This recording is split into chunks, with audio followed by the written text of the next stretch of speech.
బంగ్లాదేశ్ పరిస్థితి రోజు రోజుకి దిగజారిపోతోంది. షేక్ హసీనా దేశం వీడి పారిపోయిన అనంతరం తాత్కాలిక అడ్వైజర్ గా పదవి బాధ్యతలు స్వీకరించిన మొహమ్మద్ యూనస్ ఇప్పుడు బంగ్లాదేశ్ ప్రజల నుంచి తీవ్ర వ్యతిరేకతలను ఎదుర్కొంటున్నారు. ఆయన నేతృత్వంలో నడుస్తున్న ప్రస్తుత ప్రభుత్వానికి నిరసన సెగ తగిలింది. ప్రభుత్వ విధానాలకు వ్యతిరేకంగా ఆందోళనలు జరుగుతున్నాయి. అదేంటో ఇప్పుడు చూద్దాం.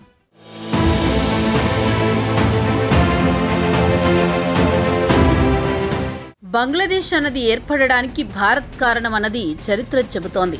అసలు భారత్ ఆనాడు తోడు లేకుండా ఉంటే బంగ్లాదేశ్ ఏర్పడి ఉండేదే కాదు. అలాంటిది ప్రస్తుతం పాకిస్తాన్ ప్రోద్బలంతో కొన్ని పార్టీల స్వార్థం కారణంగా మంచిగా వ్యాపారం చేసుకుంటూ ఎదుగుతోన్న బంగ్లాదేశ్ కుప్పకూలిపోతోంది. షేక్ హసీనా ప్రభుత్వం పడిపోయాక మహమ్మద్ యూనస్ నేతృత్వంలో దేశం గుడ్డెద్దు చేలో పడినట్లయింది. ఇన్నాళ్లు చేదోడు వాదోడుగా నిలిచిన భారత్ కొన్ని రోజులుగా దూరం అవడంతో బంగ్లాదేశ్ కూసాలు కదిలిపోయాయి.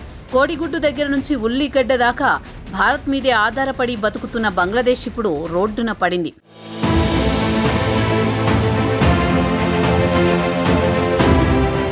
దీనంతటికీ యూనసే కారణమని ప్రజలకు తెలిసిపోయింది.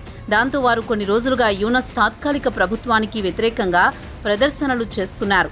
అటు బంగ్లాదేశ్ వ్యాపార రంగం నుంచి కూడా ప్రభుత్వంపై తీవ్ర వ్యతిరేకత ఏర్పడింది. ఇప్పుడైతే గవర్నమెంట్ ఉద్యోగులకు జీతాలు చెల్లించడానికి కూడా డబ్బులు లేని పరిస్థితి నెలకొంది. దేశంలో నిరుద్యోగం ఎక్కువగా ఉండడంతో కరవు లాంటి పరిస్థితి వస్తుందని ప్రముఖ వ్యాపార సంఘ నాయకుడు షౌకత్ అజీజ్ రసెల్ ఇప్పటికే హెచ్చరించారు. ఈద్ ఉల్ అజాకు ముందు కార్మికులకు బోనస్లు, జీతాలు ఎలా చెల్లిస్తామో మాకు అర్థం కావడం లేదన్నారు.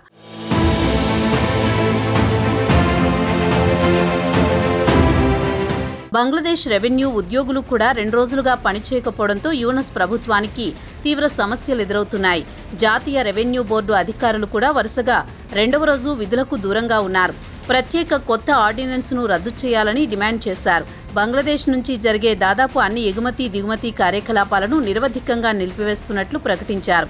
దీనిపై స్పందించిన యూనస్ అవామీ లీగ్ కార్యకలాపాలు నిషేధించబడినప్పటి నుంచి పరిస్థితిని అస్థిరపరిచేందుకు నిరంతరం ప్రయత్నాలు జరుగుతున్నాయన్నారు.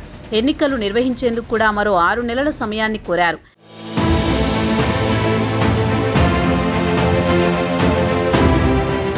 ఈ ఏడాది డిసెంబర్ నుంచి వచ్చే ఏడాది జూన్ మధ్యలో ఎన్నికలు జరుపుతాయని అన్నారు. మరోవైపు బంగ్లాదేశ్ తాత్కాలిక ప్రభుత్వ చీఫ్ మహమ్మద్ యూనస్పై ఆ దేశ మాజీ ప్రధాని షేక్ హసీనా మండిపడ్డారు. బంగ్లా అవామీ లీగ్ పార్టీని నిషేధించడాన్ని ఆమె తీవ్రంగా ఖండించారు. ఇది రాజ్యాంగ విరుద్ధమని, ఉగ్ర సంస్థల సాయంతో బంగ్లాదేశ్ పాలన సాగిస్తున్నారంటూ విరుచుకుపడ్డారు. అలాగే బంగ్లాదేశ్ను అమెరికాకు అమ్మేసే కుట్ర జరుగుతోందని అన్నారు. ఈ మేరకు భారతదేశంలోని ఓ అజ్ఞాత ప్రదేశంలో ఆశ్రయం పొందుతున్న షేక్ హసీనా ఓ ఆడియోను విడుదల చేశారు.